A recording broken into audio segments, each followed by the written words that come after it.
before we dive more into this Patrick Beverley trade, there's a couple theories out there, too, about why they did this in a second. But our friends at Federated Mutual Insurance Company are helping business owners all across the state of Minnesota.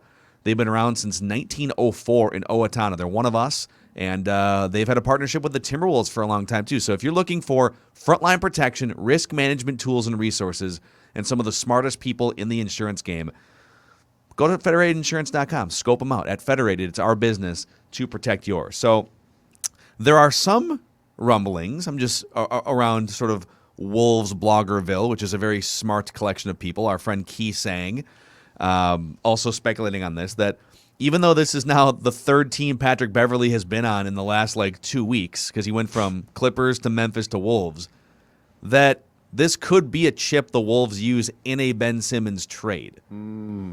So, because they're looking for things that Philadelphia could want. Philadelphia would want, a guy that you could potentially play 25, 30 minutes in a rotation at guard. So maybe like a Beverly Beasley thing. Just saying, it's a possibility. The contracts do come close to matching up. Like if you were to trade Beasley, who I think just got out of jail here, like today I saw somebody tweet. So congratulations to Malik Beasley doing his time. That you could package $14.3 million Beverly, and then what is it, like 17? I don't have the books in front of me, but like $17 million Beasley, and make that work for 35-ish million Ben Simmons and other assets. But if they just keep Patrick Beverley, this is going to be interesting. He truly is. He's the A.J. Pierzynski. Like, you hate his guts if you don't have him on your team. What? But I think we're going to find that if he can play at the level he's played at for the last few years, he's going to be that pest that everyone loves, unless he goes too far down the Jimmy Butler route, which is, hey, I hate all these softies that I'm around like Cat. But to Dane's point, Cat's 3 or 4 years older now. And I think Anthony Edwards helps sort of, bring things together from a personality and leadership standpoint. So this is interesting if they keep Patrick Beverley for sure. First of all, what did I tell you guys yesterday? I said I watched the Malice in the Palace documentary, and I want guys who will go in the stands and beat up unruly fans. All right, we're closer to that now because we got another tough guy. The second thing I think that I have not seen talked about much, but again, I read something a couple weeks ago or last week.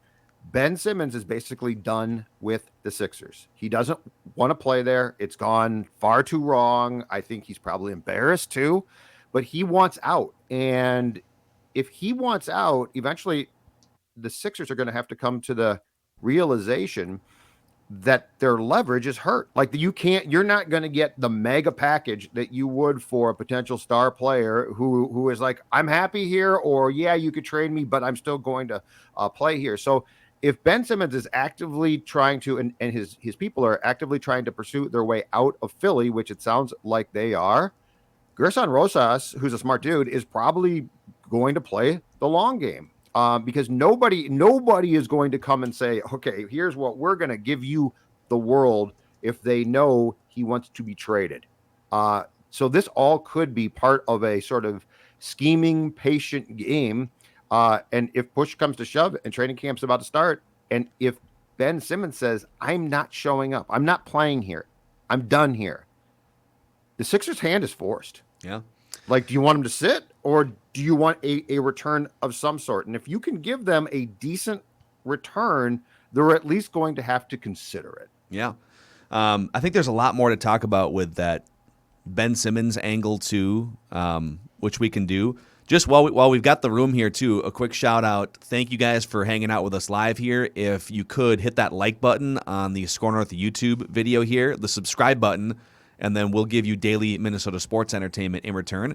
We're also very active on SKOR North, Instagram, and TikTok as of the last few weeks. We're almost up to 1,000 TikTok followers, thanks to Judd's great videography from Vikings practice and Minnesota sports events, and Judd doing dances, which I've learned a lot about TikTok at some point. I've learned a lot about TikTok. I'm TikToking constantly now at 51. The other part to this conversation, though, that we have to dive into is the Timberwolves bailed on the 6th overall pick that I believe they traded up for, if I'm not mistaken. They did, yep. Right? Yep. So they loved Gersson Rosas, loved the upside and the potential and the athleticism in all of the things that were Jarrett Culver coming out of Texas Tech. And there's really no way to say it. Like, he's just been a disaster. He fell out of the rotation, and they just decided it was time to completely move on. So on one hand, if you're just looking in a vacuum right here, right now, this is your roster, and you've got all these different peripheral players like Jarrett Culver and Hernan Gomez. Trading Culver in his current state for Hernan Gomez for an actual like good two-way rotational player in Patrick Beverley on paper is I think it's a really good trade. And Beverly's an expiring contract. It's $14.3 million off the books next year if you want it to be.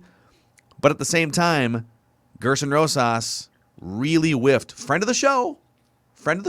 We love our Gers on the show. He would admit but he will. They absolutely botched that pick. I think we all think Anthony Edwards is going to pan out. That's the most important thing. So let's say they hit on that. And Jalen Noel is a second-round pick. He's a rotation guy. But they whiffed on Okogie, and they whiffed even harder on Jarrett Culver. So that there's sort of two ways to look at this thing, Judd. Yes, and it's important, too, that they traded up. Who did they want? And the player that they were trying to get at 6 actually got drafted right before their pick. And so I want to say they settled on Culver, who had played here at U.S. Bank Stadium in the championship game of the NCAA tournament, a game that Patrick Royce came away and said, he can't shoot. Why would you draft him? So, yeah, it's a big miss. It's a definite strike. I think we give Gersson the benefit of the doubt quite a bit, partially because he's made some moves that appear to have worked. But that being said, it's got to be at least a little bit of a concern that the 6th pick is missed on that bad. By the way, Okogie was a Tibbs pick. I'm sorry about that. Okogie was a Tibbs pick, in fairness. I think that was the year before. The first Gersson pick, right? Yeah. It might have been Garland. It might have been Darius Garland they were looking at. I know fans wanted Tyler Hero. There was a bunch of fans that was like, Tyler Hero, this will be great. And then obviously Hero fell. And it might be Garland. They thought that they were going to get him. They didn't. And I think they sort of panicked and went, let's take the kid that can play defense. Yeah, Garland went 1 pick. Garland went 5th overall in 2019. Thanks. I got Garland. I mean, it's like I don't watch a lot of Cleveland Cavs basketball these days, but Garland he shot 40% from 3, 17 points a game, so he's turned into a really solid player for them. So yeah, so sorry, Okogie. I'm not going to put that on Gers. That was a Tom Thibodeau pick. But rotate.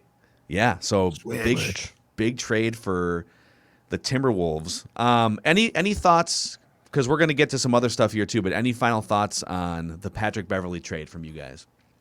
I like the fact that he is a two-way player. I like the fact he's tough. And if they keep him, this is very much a move made to try to win. Like, this is not a long play. This is not hey, in 3 years, he's going to be good. This is a move made to try to win, and this is a move. And here's the one thing, and again, it goes to the fact that we have not been in the Wolves locker room in ages because of COVID.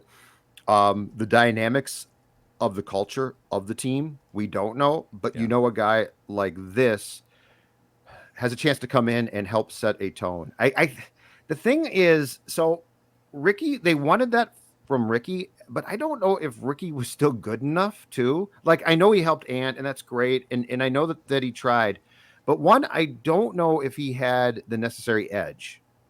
And 2, I don't know if he was good enough to justify being the guy. Like, hey, listen to me. It's probably another sign too that Cat is Cat. Like, I don't think personality-wise now, guys, I don't think Cat's changing. Like, I think Cat's a really good player, but I think Gersson and Finchy are probably smart enough to step back and be like, okay, Cat's Cat. Like, we can't expect him. We're going to put the C on your chest, and you're going to be the guy. I think they love Ant, but a guy like Beverly will probably push Ant as well, which is not a bad thing, because I think Ant can take it. That's the thing about the Butler dynamic, right? Wiggins and Cat really couldn't take it. Like, he pushed him, and they're like, what are you doing? Why are you pushing us? Ant seems to me to be the type of guy who wants to be pushed. And I think this is going to be Ant's team eventually, but I think that a guy who's a little bit brash and has an edge is actually probably going to help Ant. Yeah. Hey, quick on-air production meeting here. Dex, can we keep it here? Can we get into who gets it, who doesn't? Because I got a lot of Wolves stuff there too. Absolutely. So just to reset for you guys, We are Mackie and Judd, daily Minnesota sports entertainment. The Timberwolves traded for Patrick Beverley today, and we are hanging out on the SKOR North YouTube channel, presented in part by our friends at PXG as well. You know, PXG helping us through these summer months without basketball and with a bad baseball team. Get out there on the golf course. Go hit some of the best clubs on the market. The PXG store in Minneapolis is a golfer's paradise, and you can stop by, test out some clubs, the Gen 4 clubs, the 0 to 11 clubs, or check out some of the summer apparel and see for yourself at Southdale Center, PXG Minneapolis, and find out more at pxg.com/Minneapolis. Can I start us off with a who gets it, who doesn't here? Absolutely. You know who gets it? Patrick Beverley. I absolutely hate Patrick Beverley when he's on opposing teams. I think he undercut Chris Paul on purpose in the playoffs. And if you just Google Patrick Beverley dirty player, there's all sorts of, like, there's literally a laundry list of, like, star players that he's gone after. LeBron James, like, he's clotheslined Mike Conley around the throat. He ended Russell Westbrook's season by diving at his knees. Like, there's all these things. But you know what? He rides the edge, and the Timberwolves, I'm not saying they need a dirty player, but they need some edge. That's what I'm hearing, actually. This team could use a little AJ Pierzynski edge, just someone that's going to make other teams uncomfortable, a guy that's going to come in here and solidify a little bit more perimeter defense. I mean, the Timberwolves right now, as constructed, Karl Anthony Towns, defense optional, but shoots threes, right? D'Angelo Russell, defense very optional. Anthony Edwards, to this point, defense, he hasn't figured it out yet because he's a rookie and he's 19 years old. I think it'll come at some point with time.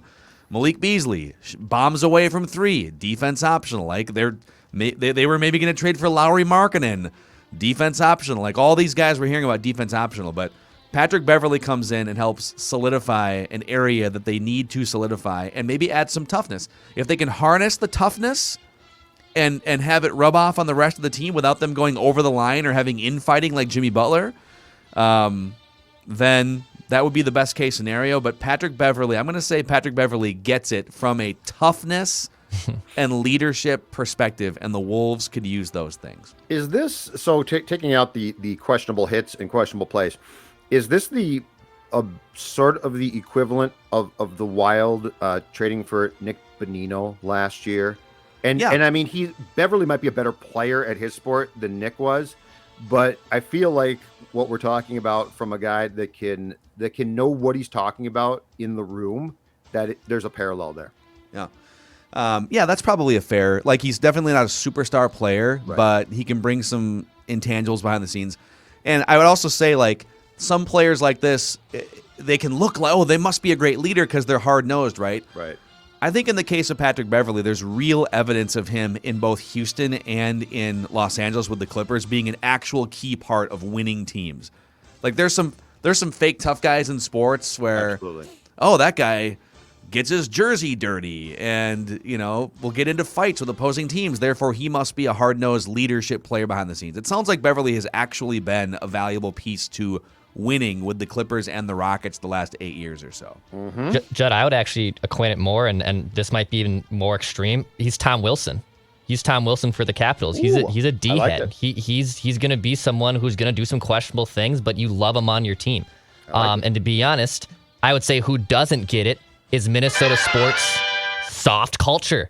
We need someone like this on a team that needs him. Cat is a hell of an athlete, and D'Angelo Russell can obviously shoot some threes, but you need someone like Pat Beverley in here to also crack some skulls every once in a while. Yes. To be that AJ Pierzynski, to be that Tom Wilson, maybe even Gabriel Landeskog to a degree. Like, you have to have a type of personality like that in these rooms. And if you want to be soft and if you want to be just complacent with just being cute to be here, and oh, isn't it great that we're competing with Vegas? Or, oh, isn't it nice to be an 8 seed? No. You need some tough guyness in this room, and Pat Beverley is that for the Wolves, and Minnesota sports needs to embrace having a guy like that in this town. because I'm so sick of being soft. I want to be tough. We need to print the crack some skulls T-shirts now. Just a silhouette of Pat Beverly just clotheslining Mike Conley. Hey, every good team in this town has always had a couple guys, or at least a guy, who can be a complete jerk. Dan Gladden was traded for in '87 and won 2 World Series here. And part of what made Gladdy so great was he was the old hockey term gritty, and he would upend the catcher at home plate. He could be a jerk. Yeah. You know what's fun? But you want that. What's funny about the first successful run for the Timberwolves, well, really the only successful run for the Timberwolves when they were making the playoffs 20 years ago, KG was kind of that guy. He was a superstar, but he brought the salt and the grainy. Oh, yeah. And he wasn't dirty, but he would let you know he was in the paint. And they don't have anyone, even those Kevin Love, Ricky Rubio teams that I don't think ever actually made the playoffs, but had a couple competitive years. Those teams like Rubio, Love, they were so soft, and that's why they wound up ultimately falling short. Mm-hmm. And hopefully Patrick Beverly, at least for 1 year, adds an element. I'm going to give you a who gets it. It's my guy, Mike Zimmer, and here's why. Mike Zimmer, in deciding, probably with Spielman as well, but to sit 31 plus players on Saturday, gave himself the ability to evaluate. So instead of we'll play Cousins for a series, and we'll play this guy for and hey, Adam Thielen caught a ball. Okay, I know he can catch a ball. I know that Kirk can throw him the ball. Dalvin Cook ran twice. I know that Dalvin Cook can do that. By putting all of the pressure on backups, and it was a disaster in some ways, but better now than later. I think this team gave itself a really good head start. And yes, they screwed fans, but they gave themselves a really good head start on making important evaluations and decisions. And they cut out what you didn't need to really see, which was Kirk Cousins, Dalvin Cook. I can go down that entire list. I think that the Vikings actually are going to benefit from the fact that they sat all of those guys and put in a bunch of backups and said, let's see. And in a game, it's different. And we saw that. It's funny. I actually kind of thought, the rest of the league is sitting starters now. This is a real thing. The Packers, the Rams, all these teams are sitting starters.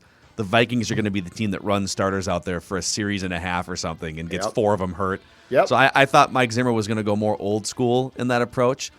But ultimately, I don't know if it was him or somebody convincing him. It was the right thing to do. I think we're going to wind up seeing joint practices be the thing of the future. And we're going to go down. I think you called it last week. We're going to go up to 18 regular season games and 2 byes or something, and a mid-February Super Bowl. Yep. And then I think what's going to happen is the NFL schedule will just expand by a couple of weeks, and the draft will be in mid-May. Well, that's what's going to happen. Martin Luther King Day fall then on the Monday after the Super Bowl. Is that where we're going? I think the league is trying to get I think they're trying to get into a window where the holiday. So the holiday after is the Monday. So not President's Day. I thought there was something like that though, like that. They were trying to line it up just like that. St. Patrick's Day. That's what they're. Yeah, St. Patrick's Day. We'll have it mid-March. And you know what? Combine, free agency, they are so close, except for July, to dominating every news cycle. It's incredible. Yeah. All right. I'm actually going back to the Timberwolves here. I'm drinking my Timberwolves Kool-Aid here. Mm-hmm. I've got 2 different variations of it, just pouring it all down my throat. So Jarrett Culver was a whiff for sure, but you know who gets it when it comes to talent evaluation? Gersson Rosas. Let's look at the list, okay? You're not going to bat 1,000, okay? Jarrett Culver was a whiff. Anthony Edwards, Jaden McDaniels. They drafted Jalen Noel in the 2nd round, and they found Naz Reid after the draft was over. Mm-hmm. He was not drafted. Leandro Balmero, who might come over here at some point. I think there's been a lot more hits by far than misses for Gersson Rosas when it comes to player development. Now, there's been some weird exits from the front office. There was, the Ryan Saunders thing. That was more of a Glenn Taylor, but that kind of fell apart. So there's been some clunkiness in terms of people coming in and out of the organization. But overall, I think a lot of teams would trade places with a team that has found in the last couple of years Ant, Jaden McDaniels, Naz Reid, and Jalen Noel through the draft process. So I'm going to say Gersson's got an eye. So much Wolves Gersson's got an Kool-Aid. eye. So much Wolves Kool-Aid. It's spiked. It's not spiked. It's just, I guess it's just the natural state of my beverage is Wolves Kool-Aid. It's not even spiked. Piggybacking off what Phil said of who gets it, who doesn't, it's a local executive who's actually able to make a trade to improve his team this summer. And I don't mean to call out our other friend of the show, Bill Guerin, because Billy Guerin, Gersson Rosas, you can make a case who is 1 or 2 in the Friends of the Show power rankings on Mackey and Judd. They're certainly right anymore. up there, right? You guys you're about to tee off on friend of the show, Billy Guerin. He's never going to come on the show ever again. To be clear, keep me out of this. Yeah, I'll leave Judd out. But I love that Gersson Rosas said, all right, we can figure this out. We can get 2 guys out of here and bring in a player that we really, really need that can help this team going forward. And this is kind of a who gets it, who doesn't, in all in the same breath. But I think Kevin Fiala gets it, and I don't think the Minnesota Wild realize what they're missing out on here, what they potentially could have an issue with. Kevin Fiala signs a 1-year, $5.1 million deal. Russo reported this morning they were basically never close to a long-term contract. Fiala had to watch Joel Eriksson Ek get a long-term deal. He had to listen to what Kirill Kaprizov's being offered. And Kevin Fiala basically just got put aside and said, we don't really value you, Kevin, inking you up to a long-term deal. I showed Judd this yesterday on a late-night edition of Judd's Hockey Show, and this is where analytics, I think, can really be a good eye test when you match them both together. And this is from Jay Fresh Hockey, who does a great job of explaining analytics, as you see on the screen here. So you're going to see a bunch of numbers, and you're probably even thinking, what the hell am I looking at? I think my head just here. Splattered across the wall right. here. So. Mr. Absolutely. Analytics, come on. Okay. So even if you see projected WAR there, so these are numbers that are between 0 and 100%, 50% being average, 100% being he's in the 100th percentile of the league at this category. So right now, Kevin Fiala's, his projected wins above replacement is 72%, so he's obviously above average player. But I want you to look at the 2 most important ones to me, his offense and his goals per 60 rate in the bottom left of the screen. So he's in the 85th percentile in the NHL in driving offense. He's in the 90th percentile in scoring goals. Now, yes, his defense is very questionable, 15%. He's an extreme below average defender. But this team has lacked scoring, it's lacked finishers, it's lacked natural goal scorers, and basically going to arbitration with Kevin Fiala and him assuming that he can still be the player that he's been the last year, you're not going to be able to afford him next year, even with an RFA status. So this is a very dangerous road that I think the Minnesota Wild are going down. And I applaud Gersson Rosas for now going out and saying, no, we're going to make a trade happen. And instead, the Minnesota Wild are still kind of biding their time here, and not screwing over necessarily, but still putting their second most dynamic player in quite the bind with his contract negotiations. Get those nerds! Nerds! All in for 2021-22, because then you got no money after that. Hey, our friend Dane Moore. So Dane Moore gets done here, right? Like, he comes on right away, updates us. He's great. He gets done with us, literally picks up his cell phone and reports this. This is good reporting too. The Wolves had been hoping a Marcus Smart extension would not happen to Boston, sources say, so as able to trade for Smart. Wow. With Smart off the board, the Wolves turned to Patrick Beverley. At the end of the day, a player to help set a culture was a priority, and then he reports the prices, obviously, for acquiring Beverley versus Smart were very, very different. Interesting. So they were, Marcus Smart just signed a 4-year extension. So I'm gonna parse something he said here. Mm-hmm. With Smart off the board, the Wolves turned to Patrick Beverley. At the end of the day, a player to help set a culture was a priority, and I think the red flag there would be, why is Karl Anthony Towns at age 26 not setting a culture yet? But He's no longer 22. He's not, but Phil, he's not going to. Like you have to. If you're going to accept him, you have to accept him now. He's a B personality. He's an A skill set, an A offensive efficiency player. Yes. He's a B leadership guy and a B personality. And but Anthony Edwards is too young to be on that level yet, right? And I would far prefer that Chris Finch and Gersson Rosas accept that now. And if they're going to keep Cat, which they should, but if they're going to keep him, that they accept that and make the moves to help. Yeah. So there's nothing more frustrating than a guy inching closer and closer to 30 and being like, he might change. He's not changing. Yeah. But that doesn't make him a bad player. It just makes him, it makes him a guy who obviously cannot take control or doesn't want to of that room, and so you need people that can. So that is who gets it and who doesn't here on Mackie and Judd on this Tuesday. A live edition. By the way, thank you to everyone hanging out with us right now on the SKOR North YouTube channel. Click the like button, spreads the word about the show, and the subscribe button, and we'll give you daily Minnesota sports entertainment in return. We're also pretty active on Instagram and TikTok, SKOR North Instagram and SKOR North TikTok, if you want to check that out. Somebody said, we're looking at some of the comments here on the YouTube page. Did you guys see Anthony Edwards hitting 5 or 6 40-foot jump shots in a row yesterday? Yes, we did. You can see my reaction to that on the SKOR North TikTok and Instagram pages. But every week on Tuesday, our friend Declan Goff here, executive producer of the show, goes back and finds previous seasons in Minnesota sports history to quiz us on. It's called Random Season Recall here on Mackie and Judd.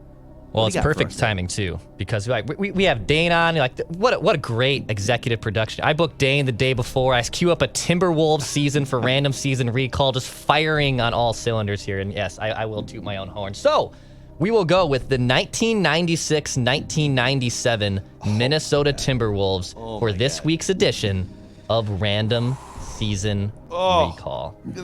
How much of a help are you going to be here, Judd? So this is Garnett's. Am I carrying us here? Is this Garnett's second year? Marbury? Is this Marbury's rookie year, I believe? Yes. This is I think the first year they made the playoffs. This is a Phil is KG and Marbury, and Judd is like Doug West. Like you are in the back. Doug West court was a here. good player. Yeah, he's good. He's a solid player. Nice.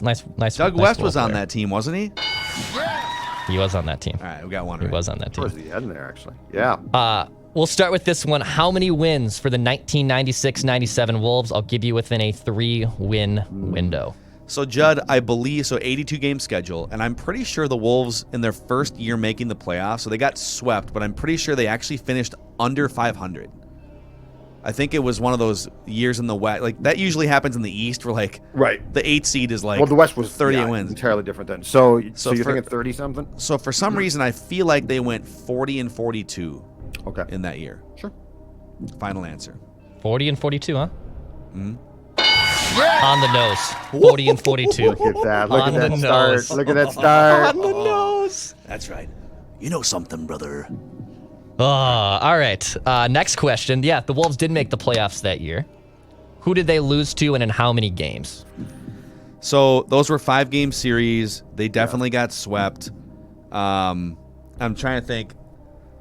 I know they got beat by the Rockets one of those years. So I don't know why, but I remember going. We lived in Eden Prairie at the time, and I remember going for a walk the morning of Game 1 around Starring Lake Park, and I am almost positive they were about to play the Rockets. And those were the it wasn't the Charles yet. Yeah, it was because they Charles, lost to the Sonics eventually, but that's later, right? They lost to the Sonics. They lost to the Spurs. I think it's maybe the twice.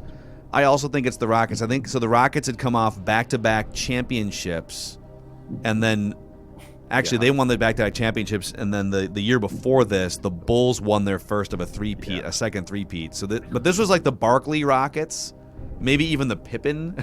Well, Pippen was later. The Rockets. Was Barkley there by then? I think so. Okay. I think so. I don't want to look it up because I don't want to cheat, but yeah. The Rockets' final answer? Yeah. The Houston Rockets. Oh, they were swept, but yes. They were swept by the Houston Rockets. Yeah, that's not surprising. Yeah, we said that. Yeah, they lost in 3. I did mention Doug West. So that was one of the questions, but I can still use this question here. So Gugliotta, Kevin Garnett, Steph Marbury, Doug West. Who was the other starting center for that team? Oh my God, Judd. I just want to throw a quick mention. This potentially correct answer is presented by Dennis Kirk. All right. So Dennis Kirk is here for all you motorcycle and bike riders out there who like to get out and let the wind blow through your gray beard like Judd during the summertime. Keep the name Stanley Roberts in your head for a second, because I want to. For some reason, I want to say Stanley Roberts. But so Dennis Kirk, 160,000 parts and accessories in stock, and they ship the same day if you order by 8 p.m. So check them out when the open road calls. Head to DennisKirk.com. So this Okay. would have been like right around. I think this was before Rasho Nesterovic. When was Dean Garrett? Right around this time, it was Okay. like Rasho, Dean, 'Cause Stanley Roberts. Because back when I was doing stories for the Wolves game program, I talked to Dean Garrett, and Dean Garrett had a span there where he was actually played well. I know. But All these guys are right. I'll up there. defer to you. I'll defer to you if you think that you know, because Dean Garrett's the one name that came to my mind. But that's a time period thing, not necessarily for this season. The other names in there to consider: Cherokee Parks was a center at one point. His sister was in a band, yeah. Just trying to think if there's any. It's before Irv Johnson. Oh, my gut is screaming Stanley Roberts. I'll defer to you. Let's go If Stanley you're- Roberts. Okay. Stanley Roberts' final answer? Yep.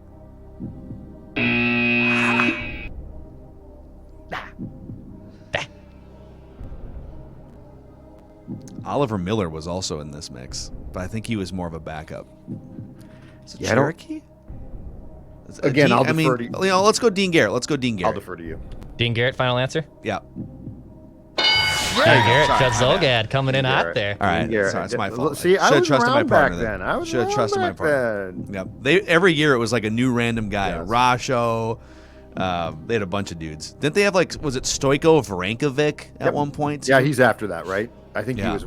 Yeah, just but like, ripping heaters. Just set the they- sig down on the free throw line. they started with like Brad Lowhouse, and then who's the guy that they drafted, the big guy from New Mexico, and traded to the Bulls? Luke Longley? Luke Longley. Like You turned out pretty well. I mean, it helps when you're playing with Pippen, Jordan. right. In fact, I believe Rodman. if I'm not mistaken, I believe they traded Luke Longley to the Bulls for Stacey King, who's now the TV analyst for Chicago Bulls so. basketball. Yeah. So yeah. What else you got for us here, Dex? What else you got? All right. NBA boys. Two more questions. Before the season started, the Wolves traded Isaiah Ryder. Who did the Wolves trade Isaiah Ryder to? Portland So, Trailblazers, right? Trailblazers, and was it for Terry Porter?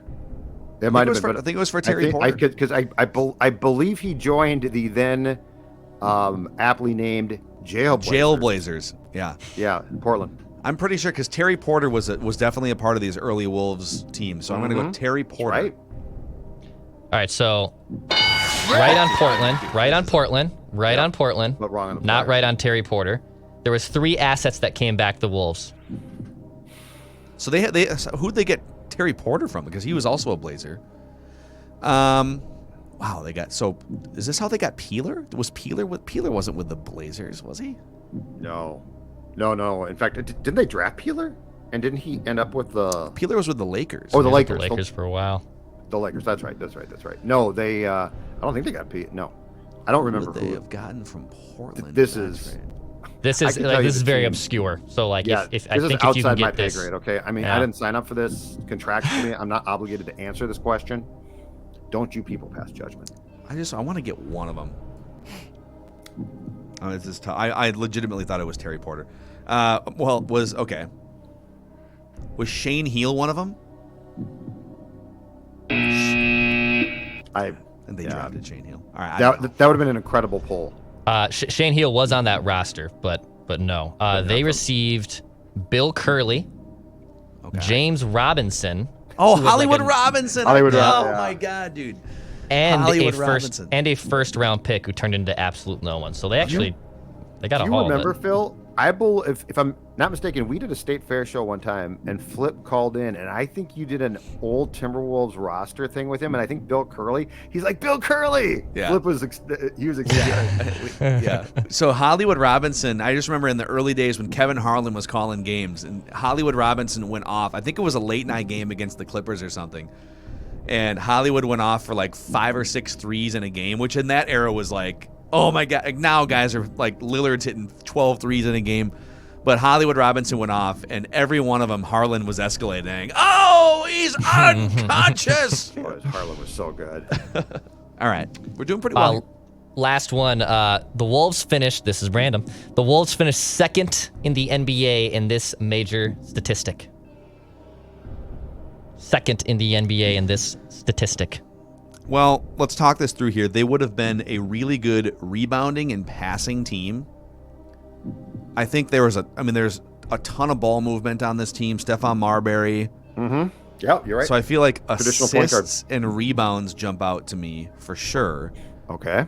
This also would have been, I think, a good free throw shooting team, but they wouldn't have gotten to the line as often. Those Wolves teams under Flip were like, they were not like get to the rim type teams. They were more jump shooting teams. Right. And so because they were jump shooting teams, my gut says assists. Okay. Assist final answer. Yeah. They were 9th in assists. They were not second in the You wanna NBA go in with this rebounds then? statistic. I mean, think about the rebounders they had. KG, Gugliotta was their small forward. Or Yep. KG was their small forward. They were a big team. Yep. Let's go rebounding. All right. Got one more in you?